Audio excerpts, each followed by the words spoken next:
പിതാവിൻ്റെയും പുത്രൻ്റെയും പരിശുദ്ധാത്മാവിൻ്റെയും നാമത്തിൽ നമുക്ക് പ്രാർത്ഥിക്കാം. സർവശക്തനും കാരുണ്യനുമായ ദൈവമേ, സമൃദ്ധമായി ജീവൻ നൽകി അനുഗ്രഹിക്കണമേ.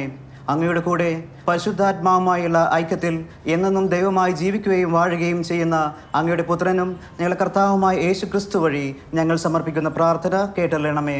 ആമേൻ. സ്വർഗസ്ഥനായ ഞങ്ങളുടെ പിതാവേ, അങ്ങയുടെ നാമം പൂജിതമാകണമേ. അങ്ങയുടെ രാജ്യം വരണമേ.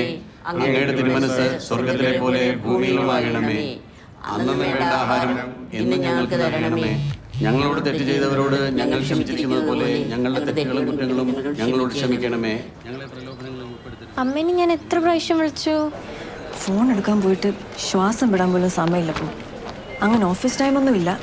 ചിലപ്പോൾ സന്ധ്യയാകും തിരിച്ചു പോവാൻ. ഇപ്പൊ വയനാട് പ്രകൃതി രമണീയാന്നൊക്കെ പറഞ്ഞിട്ട് പ്രകൃതി രമണി ഇവിടെ വന്നിട്ട് ആകാശം പോലും ശരിക്കും കാണാൻ പറ്റിയിട്ടില്ല. ബോംബിന്റെ കൂടെ വെക്കുന്ന ആ ക്ലോക്ക് ഇല്ലേ, അതേപോലെ സമയം പറക്കുന്നത്. എൻ്റെ അമ്മോ, സർക്കാർ ഓഫീസിന്റെ ഒരഴപ്പും ഇവിടെ നടക്കത്തില്ല. എൻജോയ് യുവർ ഡ്രീം അമ്മ. പ്രേയർ കഴിഞ്ഞ് ആരാ നിന്നെ ഡ്രോപ്പ് ചെയ്യാ? അച്ഛൻ വരാന്ന് പറഞ്ഞിട്ടുണ്ട്. അച്ഛൻ അവിടെ നിന്ന് കഴിക്കാൻ നിൽക്കില്ല. മേഡം, പക്ഷെ നസ്രാണി ഫുഡിനോട് വിരോധമൊന്നും ഉണ്ടാവില്ല. നീ അമ്മച്ചിയോട് പറഞ്ഞ അച്ഛനും കൂടി ഉള്ളതങ്ങ് പൊതിഞ്ഞെടുത്തു. അത് അമ്മച്ചി ഓൾറെഡി പ്ലാൻ ചെയ്ത് കഴിഞ്ഞിട്ടുണ്ട്. അമ്മ രാത്രി വിളിക്കുവോ? വിളിക്കാം. ജൂലിയറ്റ്, സർ, ഈ സാധനം ഇവിടെ എല്ലാവരുടെയും കയ്യിലുണ്ട്. പക്ഷെ ഞങ്ങളാരും ഇത് ഓഫീസ് ടൈമിൽ ഉപയോഗിക്കാറില്ല. Sorry sir. ആ, അതെ, ടെക്സ്റ്റ് ചെയ്താൽ മതി. കോൾ ചെയ്താലേ അങ്ങനെ നോട്ട് ചെയ്യുള്ളൂ.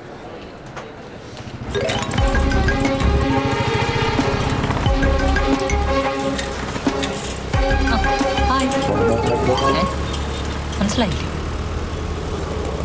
ഈ പ്രയറും കുരിശുവരക്കലൊക്കെ ആയിട്ട് നിന്റെ അമ്മ വീട്ടുകാർ നിന്റെ മാമോദീസ മുക്കുവോ? 18 വയസ്സായ പിന്നെ എന്റെ ഇഷ്ടം എന്നാണല്ലോ നിങ്ങൾ തമ്മിലുള്ള കരാറ്. അപ്പൊ തീരുമാനിച്ച പോരെ ഹിന്ദു ആവണോ ക്രിസ്ത്യൻ ആവണോ എന്നൊക്കെ. അത് കറക്റ്റാ. പക്ഷെ ഇതുവരെയുള്ള എൻ്റെ ഒരു ഒബ്സർവേഷനില് ക്രിസ്ത്യൻസിന്റെ ആചാരങ്ങൾക്ക് ഇത്തിരി ക്ലാസും എലിഗൻസും ഒക്കെ ഉണ്ട്. അയ്യോ, അതിനേക്കാൾ ഐശ്വര്യമില്ലേ നമ്മുടെ ആചാരങ്ങള്. കുളിച്ച് കുറി തൊട്ട് വിളക്ക് കൊളുത്തി ഗുരുവായൂരപ്പന്റെ മുമ്പിൽ നിന്ന് അങ്ങനെ പ്രാർത്ഥിക്കുമ്പോ കിട്ടുന്ന ഒരു മനസമാധാനവും അനുഭൂതിയും. കൃഷ്ണ, എന്താ ഒരു ക്യാൻവാസിങ്. കുളിച്ചിട്ട് വേണ്ടേ അതിന് കുറി തൊടാൻ. ഇനി മോള് ചെന്ന് ഐശ്വര്യമായിട്ടൊരു ചായ ഉണ്ടാക്കി നോക്കട്ടെ. കൈപുണ്യം. കുളിക്കാത്ത ആള് ചായ ഉണ്ടാക്കിയ ഒരു ഐശ്വര്യം ഉണ്ടാവില്ല. അച്ഛൻ തന്നെ ഉണ്ടാക്കിയാൽ മതി. മടിച്ചി. ഒരു ലൂടെ എഴുതാനും പഠിക്കാനും ഉണ്ട്. ഇതൊക്കെ എപ്പ തീരും എൻ്റെ ഈശോയേ.